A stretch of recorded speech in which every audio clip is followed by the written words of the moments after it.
My name's Kim Leatherdale. I have a private practice in Allenhurst, which is less than 5 miles down the road towards Asbury Park. And I specifically see couples and individuals about relationship issues, which is why when they asked me to do a presentation on current topics, I thought understanding relationships today and understanding how technology might impact them would probably be good. So hopefully you're all in the right presentation. None of you guys are at the tough people thing, which is over in Wilson Hall.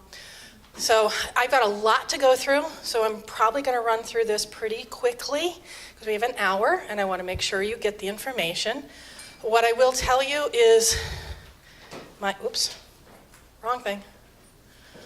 Down at the very bottom of every slide is my contact information.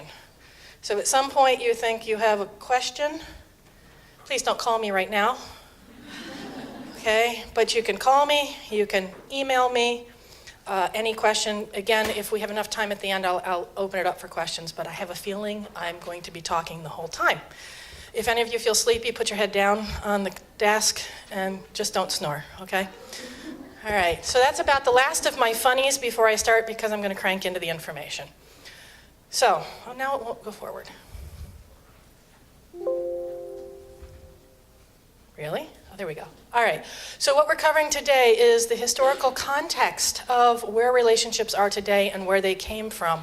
It's always important to understand how we got to where we are, and it's important because you can help your clients understand this, because they're going to see the historical styles in the people that they grew up with, or in classical reading, or anything like that, and they're going to maybe be comparing what they have now with that and wondering why it's so different, or if it's okay that theirs is different or not.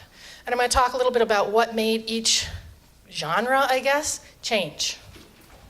Secondly, I'm going to talk a bit about, and I'll tell you, the history is going to be a decent part of it. That's why I said you might end up putting your head down because we're talking history. The technology impact is going to be the second part on, we're going to talk about how it impacts forming relationships, dating, things like that, and then how it impacts relationships that are current, could be problems or positives. And then lastly, what you're going to see in counseling, and how to really do well in counseling, handling these sorts of issues. All right, that's a lot in an hour, right? Okay, let's go.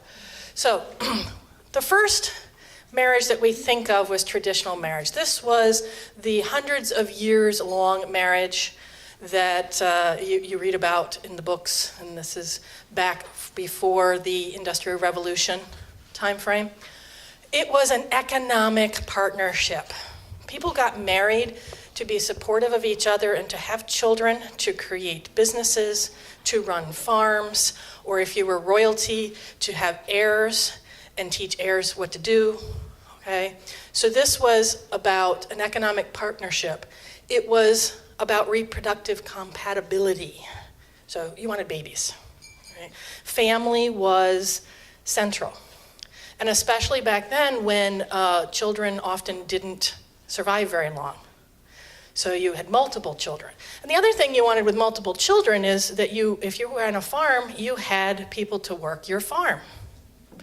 So therefore, you had more children so that your farm worked well. Or if you had a business and you were a tailor, you had more kids to cut and sew and deliver and do all those sorts of things.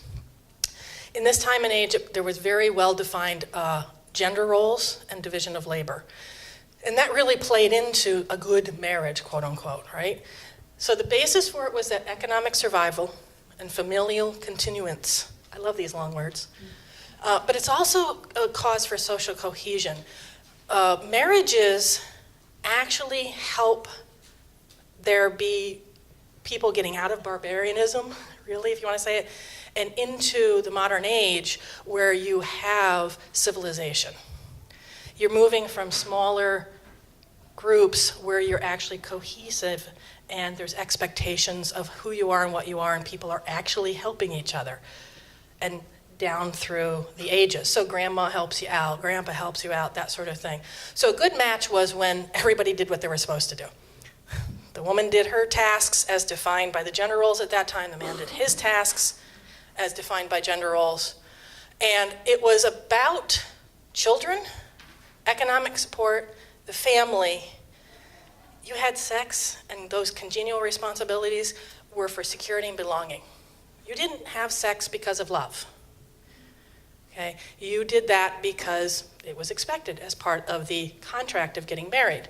So love was secondary. You actually didn't necessarily expect to love your spouse. You hoped to get along with them and be a good partner with them. Right? Love maybe came about down the road after the kids were grown and you were retired, which of course, what farmer actually retires, right? But it was not one of those things that you sought going into marriage. In fact, it was often thought of as not belonging in marriage. The reason why is marriage was seen as a mercenary economic thing. You were getting together to support each other. Okay? Your families set up your marriages to get things from dowries, things like that, right? So love, you didn't taint love by putting it in there. Kind of a strange thing. You think of it now these days, you go, wow, that sounds really weird. And you were together until you died, or one of you died, right? And it was adulthood rite of passage. You got married very young, a lot of times 14, 15. You get married, that was your transition. Now you were an adult. Now you were a functioning part of society, right? Some other quick aspects. Children were not sentimentalized. They were workers, right? Fidelity and monogamy had nothing to do with love. You weren't faithful with somebody because you loved them. You were faithful because you had to ensure patrimony and lineage. So this kind of led to the fact that the consequences for a woman to be unfaithful were really dire. And in fact, if you think about even this day and age in places in our world now, if a woman is unfaithful, she can be killed. Okay? She can be mutilated. So we think about it, we think it's awful, but it happened for many, many years, hundreds of years. A man had kind of tacit approval, it's okay. And part of the reason why is, when a woman gives birth, you know that's her child, but you don't know who fathered it, right? So if you're talking about an economic agreement, you don't want to be spending money on somebody else's child. A man does not want to be supporting somebody else's child. He wants his genes to be passed along. So that's why fidelity was really about patrimony and lineage. Again, I've said it's political, economic, mercenary, and it was supported by the village culture around it. As a village, you knew everybody and everybody knew you. Any of you grew up in a really small town? Yeah. Everybody knew everybody's stuff, right? All right. Sometimes you'll see that if you were in a dorm, everybody knew everybody's stuff. Well, that's how the village was. And everybody knew who was who, and in fact, in a lot of ways, you didn't have a lot of choice because you grew up and the guy who was your age, or my age, right, there would be one or two options for me to marry. I didn't have a lot of choice. And my parents often negotiated with the friend's family and said, well, okay, we think that these two should marry. I didn't even have as much choice. I wouldn't have a lot of choice then either. So then a big change happened culturally. This was hundreds of years, by the way. So the change that happened was romance. So the Romantic era, the Romanticism, in the late 18th century and early 19th centuries, so 1700s to 1800s, just for those of us who I have to think it through, okay? The writers started writing about love and how awesome love and romance is, and it started to be associated with marriage, with two people getting together and living forever together, loving each other. So love was brought in. But on top of this, the Industrial Revolution happened. So if we just had the romance, it might not have hit as hard. But the Industrial Revolution happened and people started moving out of the village. They moved to the cities. They had a lot more freedom to choose who they wanted to marry because they were meeting lots of people that were moving into the cities.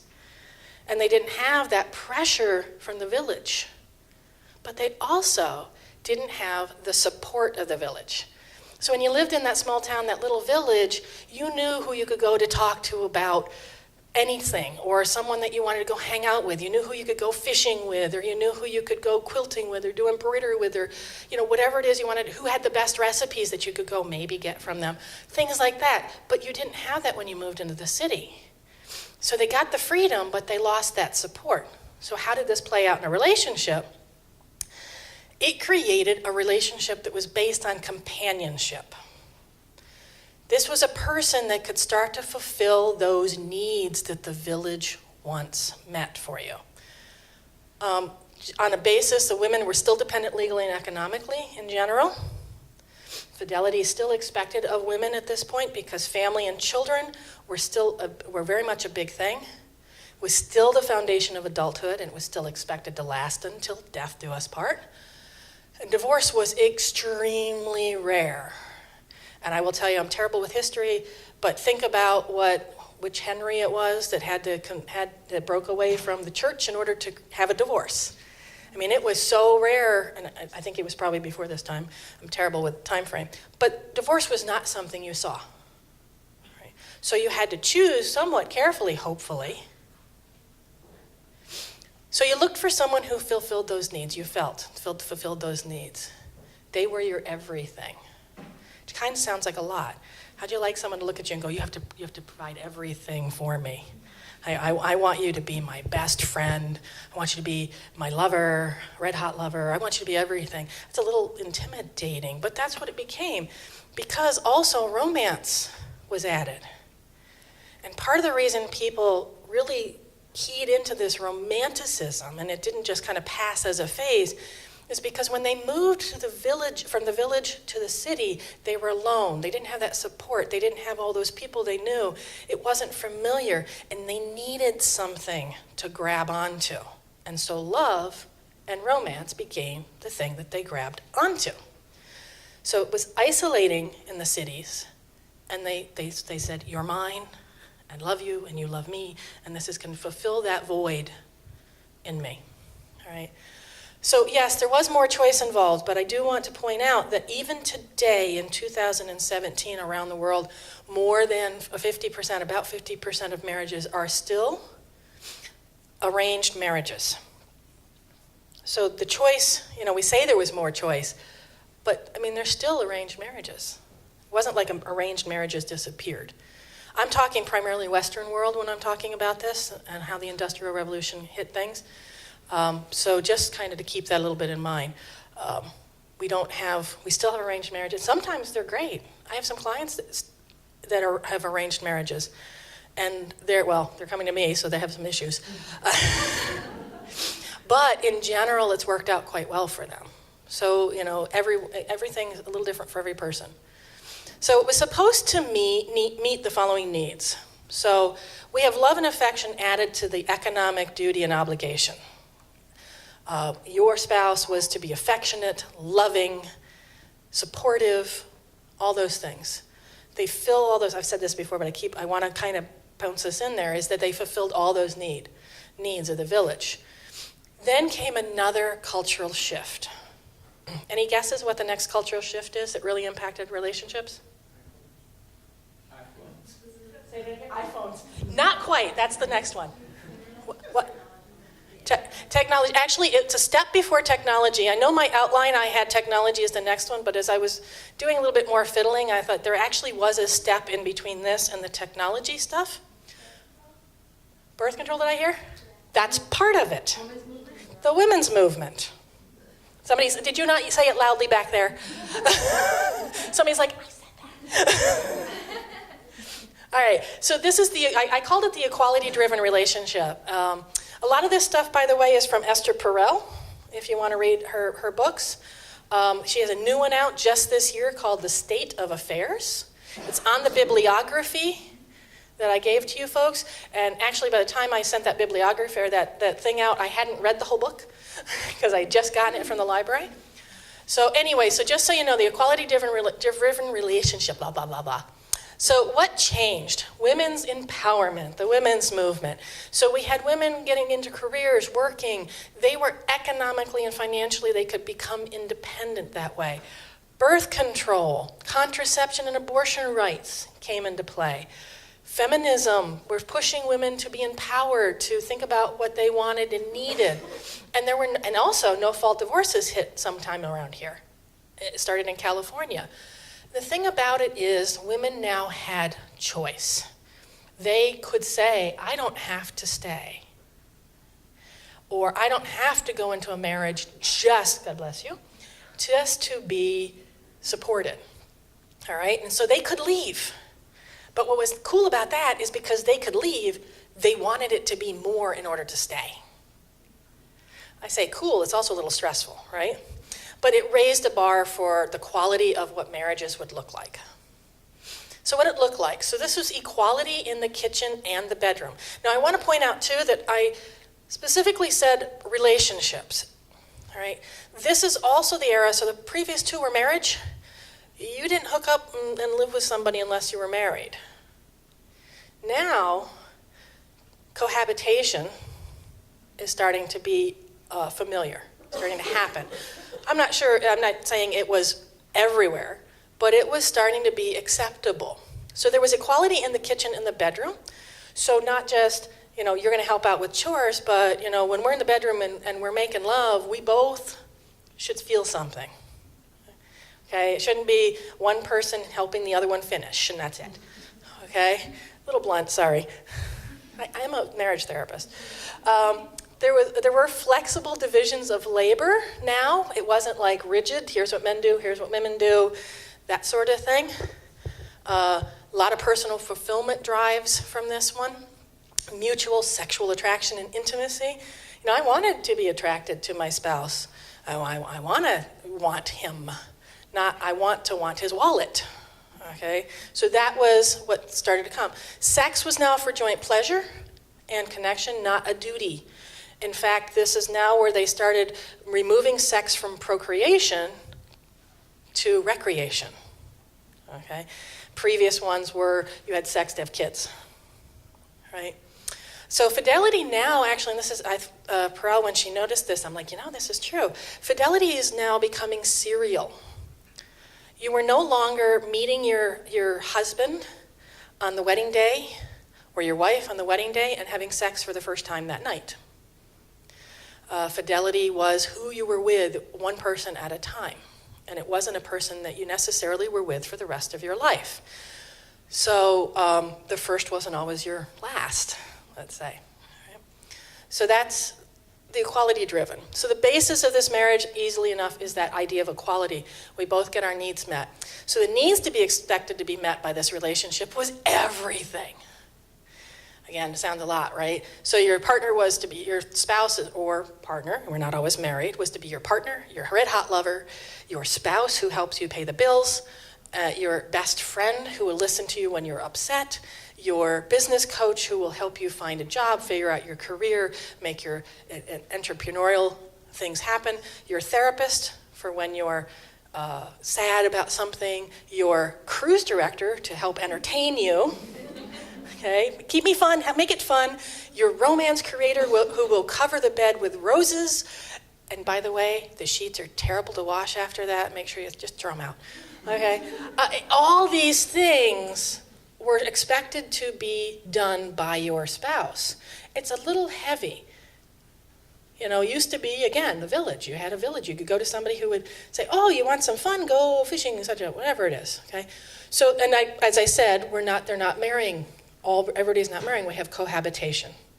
Or as the old term was, shacking up, okay? So, however, there was another change. What was that change? Now the technology pops in. So we have a relationship where everything is being met, and we all are equal. We all have to share equally. By the way, I do want to say this, that whole equality thing, you'll hear people say marriage is 50-50. Marriage is not 50-50. Marriage is 100-100. You both give 100%. Okay? That's what a good marriage is. It's not, I'll do this much and you do that much. All right, anyway, sorry.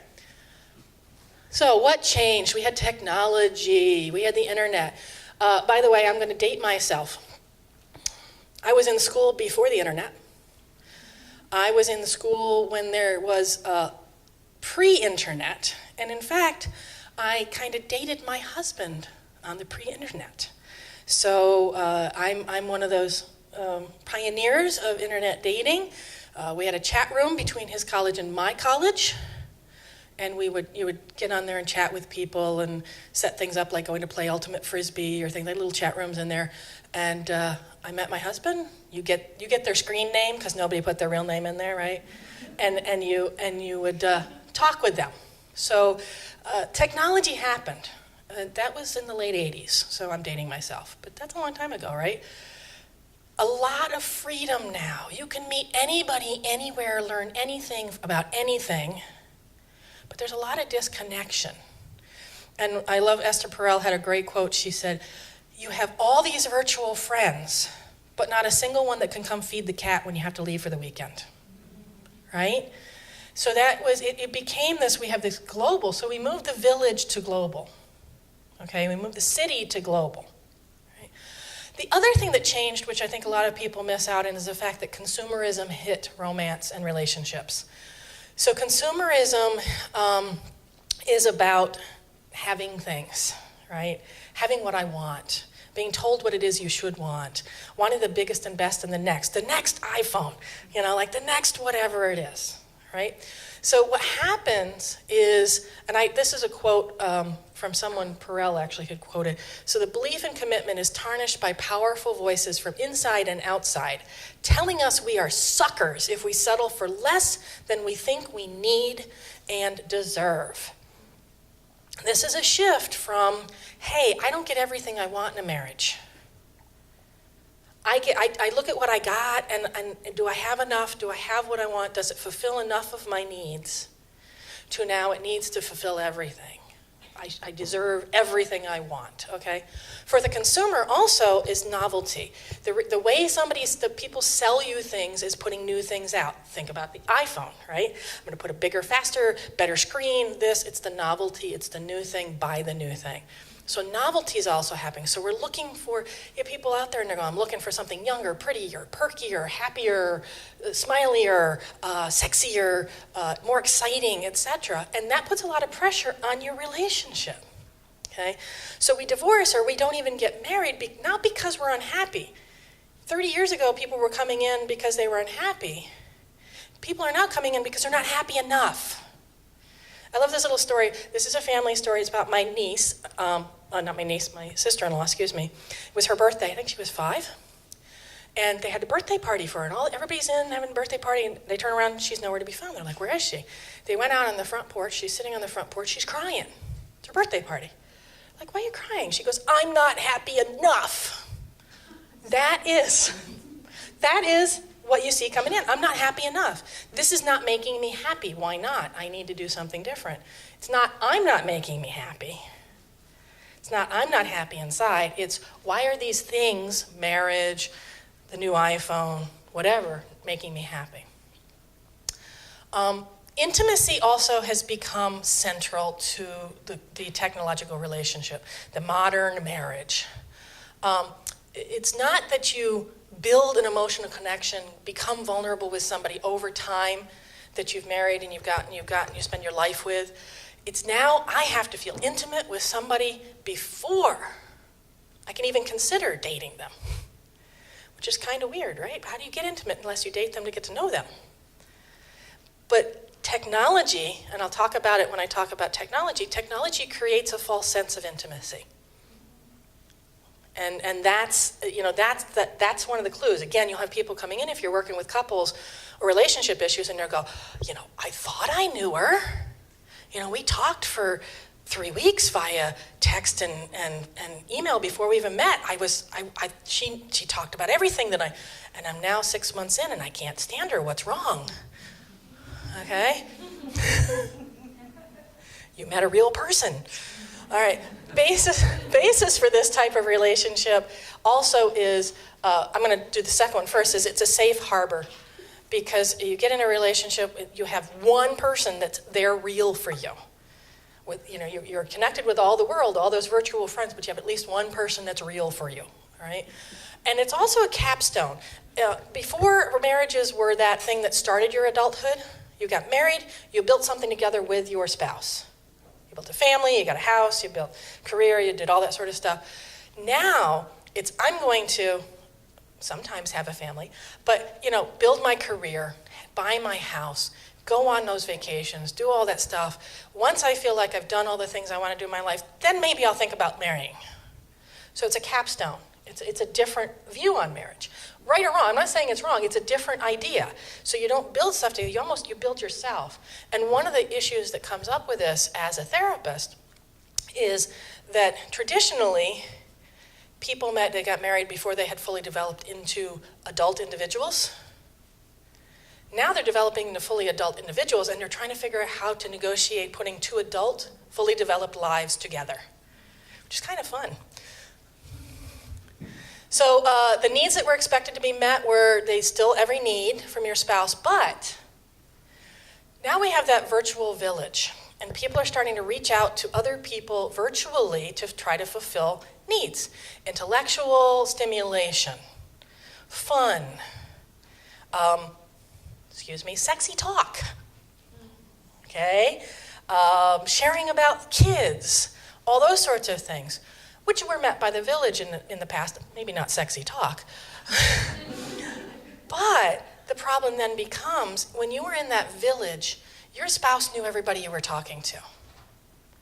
They knew who was the sleazy person that they didn't want you talking to, and who were the safe people, right?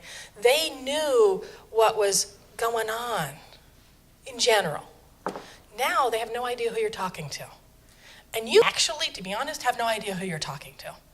We've all heard of catfishing, right? Where somebody creates a virtual personality that is not themselves and often another gender, and then, hits on people and that sort of thing. All right. So we have to be aware of that. And sexual bliss is now a pillar of intimacy. So I told you before, intimacy is one of the huge things for now. We have to feel intimate. Well, sexual bliss, not just sex, sexual bliss now has to happen. And if it's not happening, something must be wrong with me, wrong with my relationship, wrong with something. So sex is no longer something we do, but it's an expression of who we are, which is nice. But if we're realistic about sex, I'm sorry to burst anybody's bubble, it's not always great all the time, okay? Sometimes you don't want to do it, and you do it because your spouse really wants to do it, and you want to give them a gift.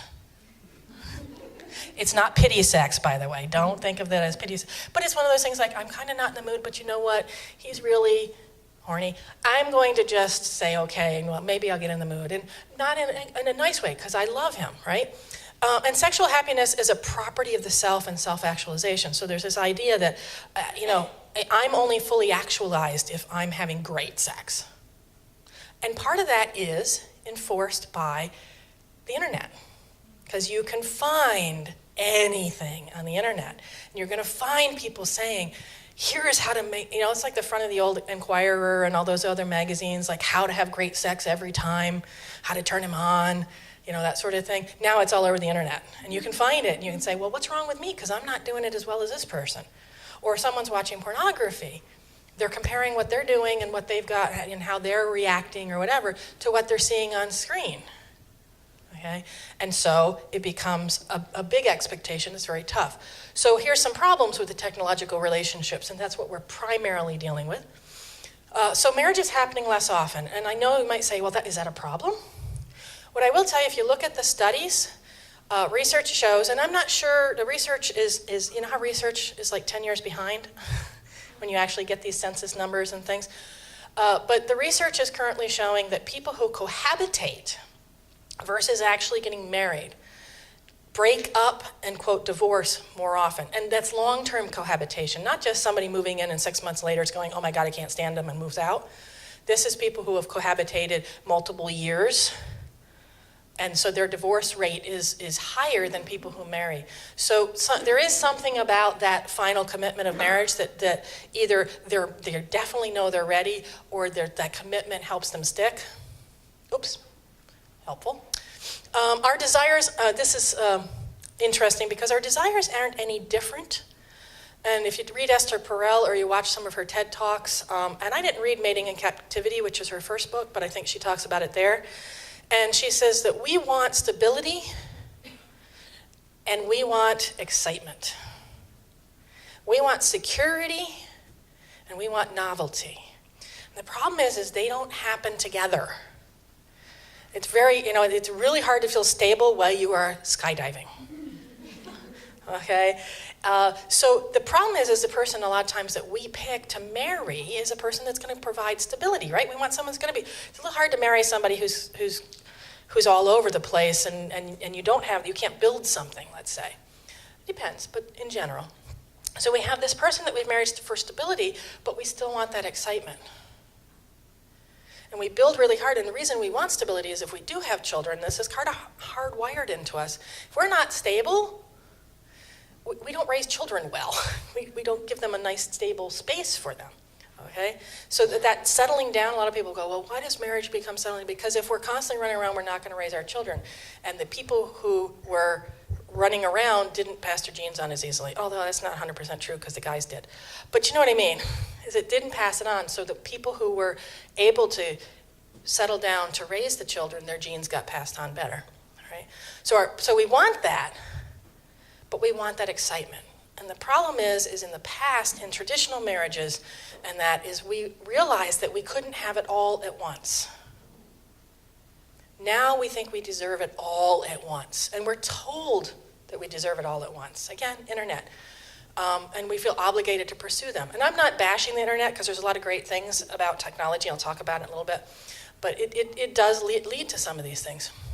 So Perel also talks about there's an underlying issue or underlying idea that our primary duty is just to ourselves, even if that comes to the expense of others. So this is a shift from when our primary duty was to our family, to our village, to the community. Right? To now, I need to, and it's been actually, I have to say, us therapists, us counselors, have kind of perpetuated this, just without the balance. How many of you have heard put the oxygen mask on yourself first? How many of you have said that to other people, right? It's a great metaphor. If you're talking about basic self-care, it's not a great metaphor when you're talking about do whatever, if people take it as you, do whatever you want, fulfill all your needs at the expense of other people, at the expense of your family, at the expense of your kids. I've had people come in and they go, they're in an affair. And they have children, and they have a wife or a husband, and they go, but don't I deserve to be happy? I should be happy. And you can't argue with, yeah, we all want to be happy, but you also have to think about, you want to be happy, but you don't trample on everybody else to do it. So there's a balance there, okay? The expectation that relationships must constantly inspire and uplift us. This is that novelty thing. So it becomes this thought of, oh, what good is having this nice stable family and this good household and a great spouse and good kids and some nice stable love if I'm bored? Boredom has become a really tough thing because the internet and technology, I mean, you can jump between 15 different things in 3 seconds on your phone, right? So you got to understand or realize that this boredom, which is the novelty. I can't talk and do that. So the novelty part is vying with the stability. And help people understand those two needs and how to maybe fulfill those. Okay, so I'm not going to read through these. All of you have phones. You want to take a picture? Okay. That's actually one great change that's happened now in being a presenter is you can tell people, just take a picture.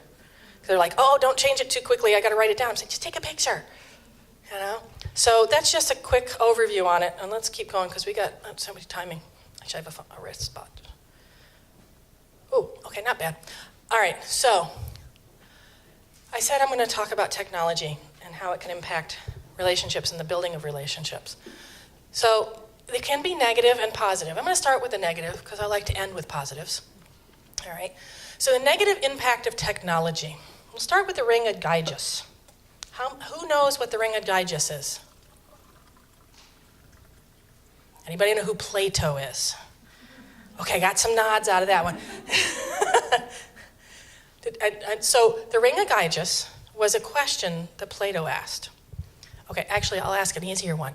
How many of you know what Frodo's ring does? It makes you go invisible. So the ring of Gyges was a question that Plato asked. of his students. And he said, imagine there's a ring. Imagine you have a ring, and when you put it on, it makes you invisible. You can do whatever you want. There'll be no consequences because no one will see you. No one can follow you. No one can catch you. What would you do? And it was really about, are men, are people, men he would say, are people inherently good or not? Will they inherently choose the good cultural stuff, or will they do, will they go do peeping Tom stuff, or, will they go get that thing that they always wanted that their neighbor had, or will they, what will they do? Will they go kiss the girls as they're bathing? Whatever it is. So that's what the internet does for you. The internet allows you to be invisible. There is a level of being able to be non-seen, be anonymous on the internet. People create personas. They use emails that aren't associated with their names and address. They create pseudonyms. They create all false accounts. It's funny because, again, I'll get clients come in and they'll say, I don't know how I got here. They're in a full-blown affair. And we're bouncing our way back. And I say, your first red flag is when you created a false account to be able to do that chat room. When you start doing those sorts of things, you're in trouble. The red flag should be starting. So that's one of the problems with technology, is it allows you to be invisible and feel like there's not going to be any consequences. What's very interesting is there often are. Even if you think about the ring of Gyges, is that somebody's can stumble into you, can figure it was you because now you're wearing such and such a necklace, whatever it is, and it's a really not as invisible as you think you are. There's hackers out there. You can find stuff on your computers. You can track things down, all that sort of stuff. So the ring of Gyges. I'm going to keep talking, but did you have something real specific you wanted? Specific question. Aren't people making themselves invisible without knowing it? I mean, it's not a purposeful misguidance. So he's asking, so those of you who can't hear in the back, he's asking, there are people sometimes, they don't realize that they're making themselves invisible. Yes, there can be, but there are people who intentionally do it too. So yeah, they're both. Sometimes people don't realize that they really are kind of invisible. But then we have things like Equifax, and we realize that none of us are invisible because all of our information just went to everybody in the world, okay? So the second thing that's a problem, can be problematic for technology and for intimacy, is this false speed of intimacy. And I saw a couple people nod when I mentioned this earlier.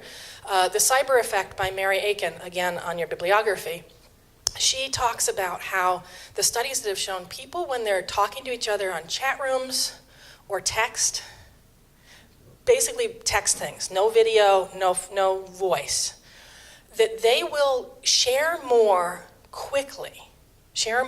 and more quickly and deeper than if they were talking to somebody on the phone or via video or face-to-face. Guesses on why? No guesses on why? Yeah. There's no immediate reaction. Yep. It's really about you're not getting the feedback from the other person. So if you share something and the person's uncomfortable and you're across from them, they kind of shift in their seat, and it's like if you're a counselor and somebody says something and makes you uncomfortable, you have to watch your own body language because you don't want to give judgment back to them. We are very cognizant of that. We're very good at reading faces. We're very good at reading nonverbal cues. So you hear that uncomfortableness in the other person, or you see it, and you stop sharing.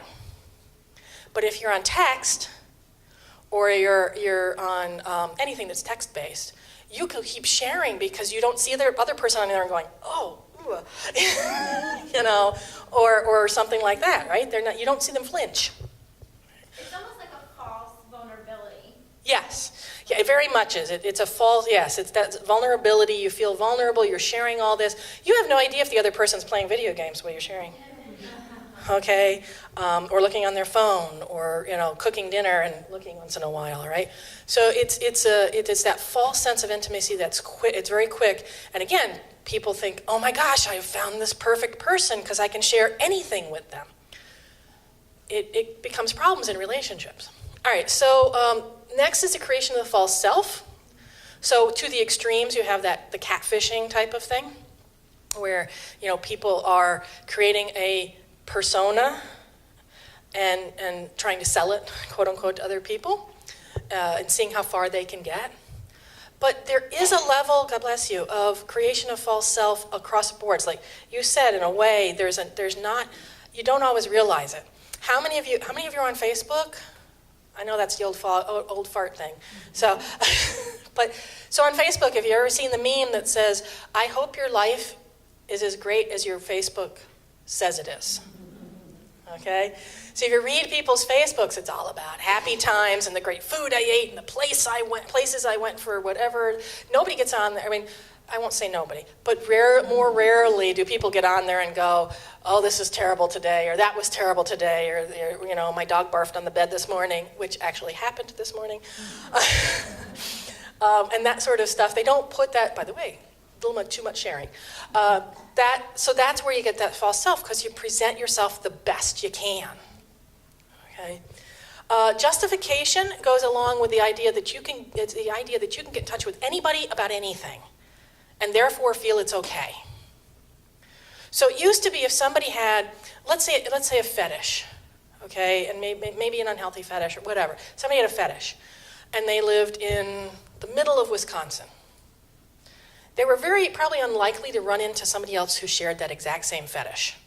And not usual to walk down the street going, "Hey, do you like purple socks stuffed in your ears?" You know, looking for somebody who shares your exact fetish, right? But now you can go online and write "purple socks stuffed in your ears," and you can find 4 support groups, 15 forums. I didn't really look that up, but you know, you can find people all over the world who share your same thing. And you know, maybe purple socks stuffed in your ears is not a big, terrible thing, but what if you've got somebody whose fetish is exposing themselves, okay? Or different things that are not, you know, culturally accepted, like exposing yourself, okay? So you could justify, well, look, there's other people who do this, and thus maybe not work on it or figure out what's going on with it, that sort of thing. Blurred lines kind of relate back to the creation of false self and the invisibility, but the blurred lines it's easier online to step beyond what might have been acceptable in real practice, in real life. So people might say things online that they would never say in a party because they know that they would get thrown out, right? Or they know that they wouldn't be invited back to the next party, or they know that their friend would punch them on the shoulder and say, "What the heck's wrong with you?" Right? You don't get that online, you know, because if somebody answers back at you, you call them a troll, all right? The no delay, somebody said in the back, is you don't get it's not instantaneous, but the problem with no delay is, and you probably have heard this, you know, somebody gets mad, they text and shoot it right off. And they don't have the chance. If I got mad at my husband at work, like I called him and he talked with him, he had to get off the phone, I was mad at him for some reason, I had to wait till I got home from work to yell at him. Or at least I had to call him back when he was available to yell at him. And usually that time frame, I calmed down. I thought a little bit about it. I might still be mad when I got home, but maybe I did it in a better way. Okay? Now you get people who, they get mad at their best friend and they shoot off, "You bitch," right? Excuse me. You know, and now their best friend is like, "Well, F you." And then, you know, it's now escalated. Instead of, I have to take my time to call them, or I have to go actually see them, and I have to get that feedback on what I'm saying. So it's a problem. Lack of nonverbal cues, we talked a bit about this, but it's not just with the sharing, it's also anything. I will tell you, if there's one thing I wish I could make my clients not do, is text. I wish my couples that were in trouble, I could take their phones and block their spouse for texting. No texting your spouse. Because they get mad and they send these conversations down the phone and they blow up their spouse's phone. And it's like, no, okay? And then you say something on it, and you say something, and they have no idea if you're joking or you're serious or you're anything. Like, emoticons help, but really not a lot. I look for some emoticons. Someone going through the emoticons going, "That one doesn't work. No, that one doesn't. I can't find the right one. I wish I could draw them." Okay? FOMO is fear of missing out.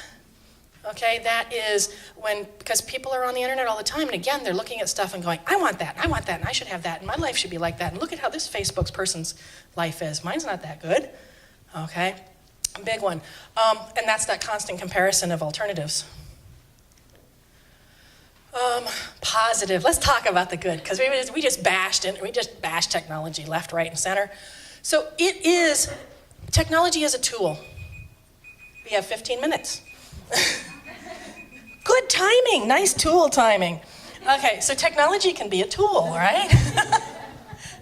It's how you use it that matters, like any other tool. I can pound in nails with a hammer, or I can hit somebody with it.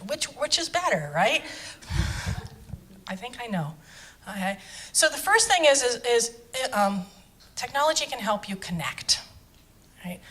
I've talked about this in the negative sense, right, of finding people who share your purple socks in the ears thing, or connecting with people inappropriately. But you can also use technology to connect in a good way.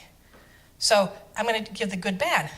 Those of you who are on Facebook, how many of you are connected with people that you maybe haven't talked with for years? Right? My best friend from 6th grade, I now am talking to again. She's in North Carolina. I would never have seen her, right? But now she and I know each other, what's going on in each other's life. That's a good thing. The problem comes when you have a married couple and somebody's reconnecting with their old flame. Okay? And I won't go into all of that, but there's some very interesting hormonal things that happen with all that make that a huge quagmire. I actually talk about that in my second book. Positive rituals. Positive rituals are, technology can be used to make rituals happen. The example I love is my husband races cars, and he'll be gone for 3 or 4 days to an endurance race. And every morning he sends me a text, good morning, because we sometimes have different schedules. He's getting up at 4:30, 5 o'clock in the morning to go racing. I'm not up, okay? But he'll send me a good morning, love you. And then at the end of the day, he would text me, everybody's done, it's safe. So that I know that there wasn't a huge wreck, and that the whole team is good, because it's endurance racing, so like 9 hours of racing.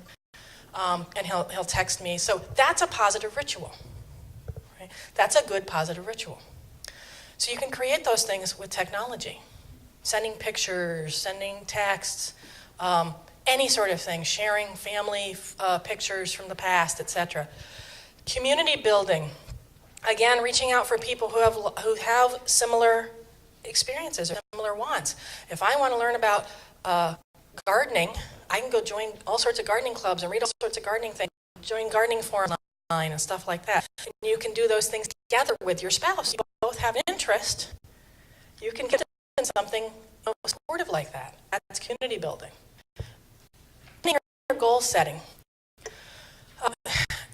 How many of you are in a relationship at this point? I have to go on too, because that counts. All right. So, have any of you connected your calendars? No. Some spouses will connect their calendars. They connect their their calendars on their phones so that they know what each other is doing, when the cat have to be the basketball, all those sorts of things, and they can connect. That's planning your goals. It could be, I really want to go to Australia, let's say. And my husband, we're going to sit down and we're going to go out and it used to be you went to the library and got books out. Now you go on the internet and go, oh, yeah, good and stuff like that. So you do things like that, but you can do that. Or I can send it to my husband. Look, Travel Zoo's got a really great deal. You want to go to Ireland? Okay. Reminders and pragmatics, kind of like the timer there. I had a couple, he was severely depressed. And one of the things she wanted from him, because they were living, she was here in Jersey, he was in New York working during the week and would come home. And she said, I would love an 8 o'clock or so in the morning before you leave for work, just a text. A long text she wanted. So he was not technology, he had a phone, but I'm like, come on, let's see your phone. Come here. I showed him how to set up an 8 a.m. reminder that popped up, an alarm that popped up on his phone that said, loving text wife. And it would pop up every morning and would do a text. Now, some people go, oh, but I'm going to think of it himself. Guess what?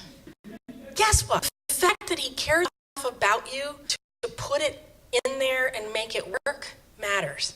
My husband is a physicist by training, okay? So he's like so linear, or a yardstick looks crooked, okay? Asking him to do touchy-feely is not always the biggest thing on his list, but he will actually put it on his list.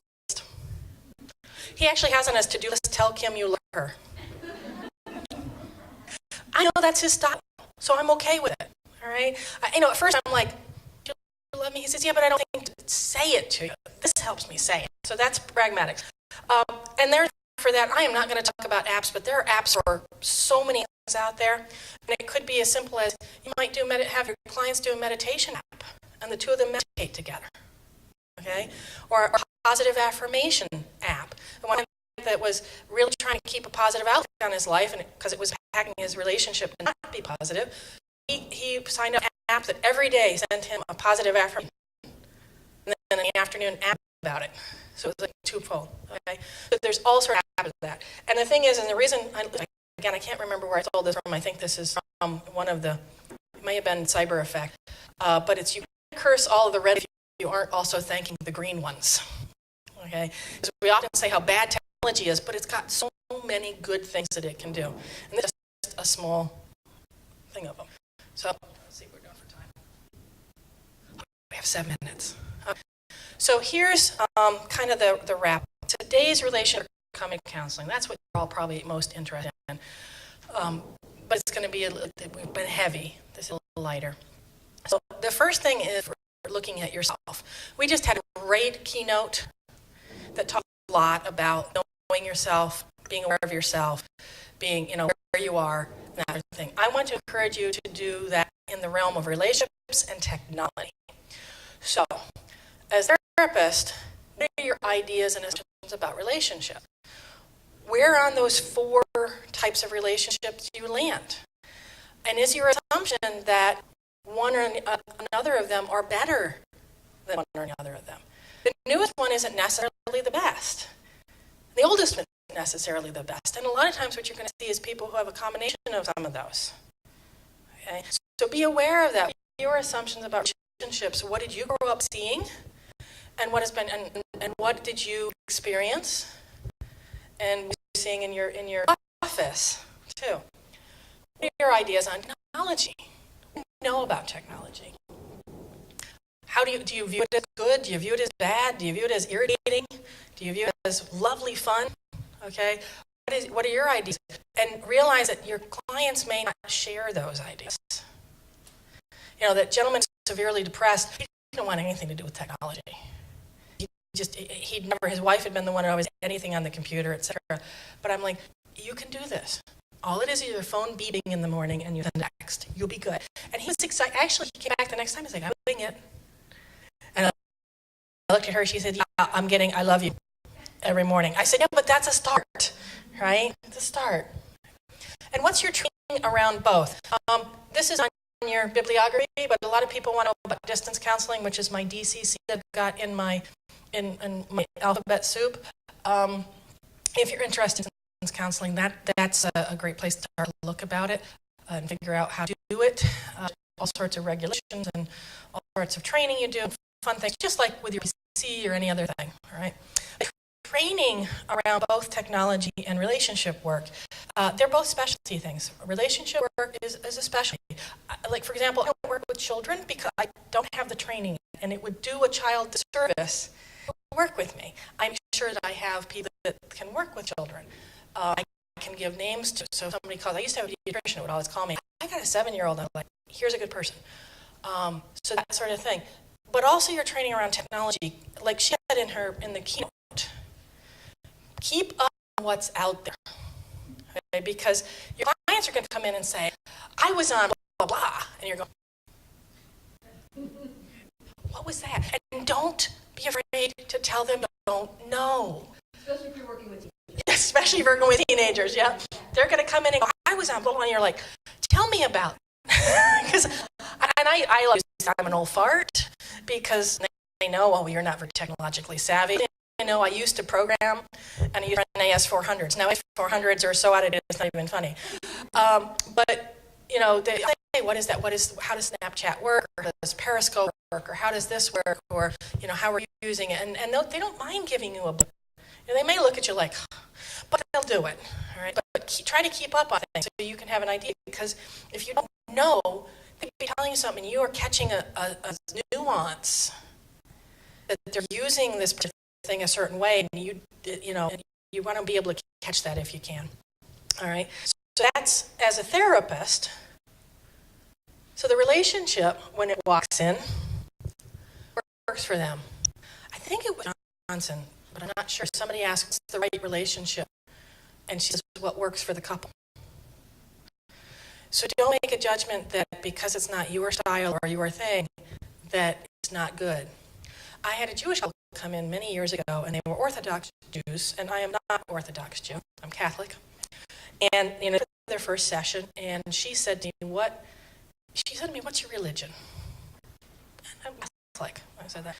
And I said, and ask what made that important to know, because that's the first thing you teach in counseling. If they ask you that question, you say, what made you ask that? And she said, we went to a therapist in the past, and she proceeded to tell us that everything that's part of our Orthodox beliefs is unhealthy for a relationship, and we should stop it. And I went, oh. Now, realizing in the back of my head I wasn't sitting in the therapy sessions. I have no idea exactly what the therapist was saying and how it was being heard, etc. But I said to her, look, I'm Catholic, I'm Orthodox Jew. I know some about Judaism. I'm probably going to be asking you lots of questions because I don't want to assume anything. But my goal is to get you healthy in the context of what you want to be doing. Okay? And she's like, okay. And I did ask lots of questions, and I learned lots of things. And they were very patient with me. But we were able to work it through. And I think having it for her outside of the community view was so helpful. So, what worked for them? When I say what's the original contract, let me see timing. Okay. Original contract is what they agreed on when they got married. Has somebody tried to change that? Monogamy, now somebody wants polyamory. Is it somebody now wants to no longer work and they're both going to work, that sort of thing. Contracts need to be negotiated by both people that are in the contract. One can't decide to just change it. If you are now in a committed relationship, both of you have to figure out what the change is, just so you know. What are their patterns, their skills, what works for them, what doesn't, and what type of relationship they have. So these are a few steps for increasing their connection, and these are things you can do not technologically wise. Educate, normalize, empathize. Educate about how technology impacts. Educate about where they are in the different types of relationships. Normalize the feelings that they're having, the struggles they're having. Oh my God, I can't stand it. He's on the phone all the time. Normalize that. Okay. Encourage towards. This is a John Gottman statement. John Gottman talks about that healthy relationships turn toward each other.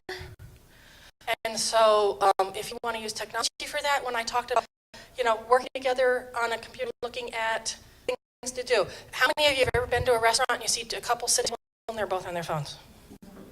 Right? Or a whole family, they're all on their phones with their tablets, right? Different.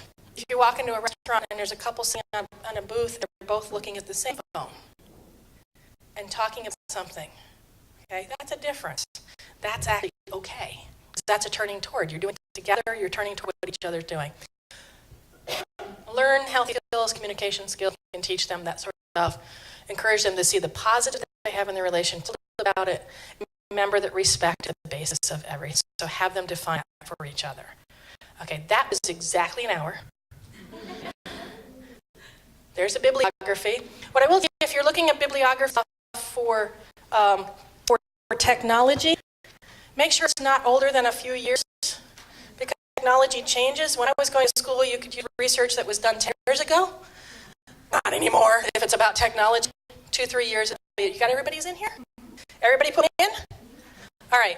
So white book first. Oh, don't kill the computer. Oh, you okay? So white book. This is accused of cheating, and you're not. You're not. This is a blog post that I wrote that people loved a lot, and kept saying you got to write the book, and I'm like, I don't want to. He said you still got to write the book. I wrote the book. So this is accused of cheating, and you're not. What you've been so helpful, Pet Name. Don't look. No cheat. Who you got? Kathleen Kalowski. Yay! We take that back to Kathleen. Congratulations, Kathleen. I'm going to ask you to do the next one. I'll reach across. So you know, now Grow It is about using relationship skills to grow your business. 25 relationship skills to build a business. Since I'm an entrepreneur, I want people to have that. There you go. Rachel Warsaw? That's me. Thank you very much. Thank you, everybody. Like I said, you have questions or whatever, please email me or call me. If you want to get together and meet, I'm open for coffee. Anything like that, I love to meet or just even meet in my office. And you guys have a lovely rest of the day. Enjoy your next thing.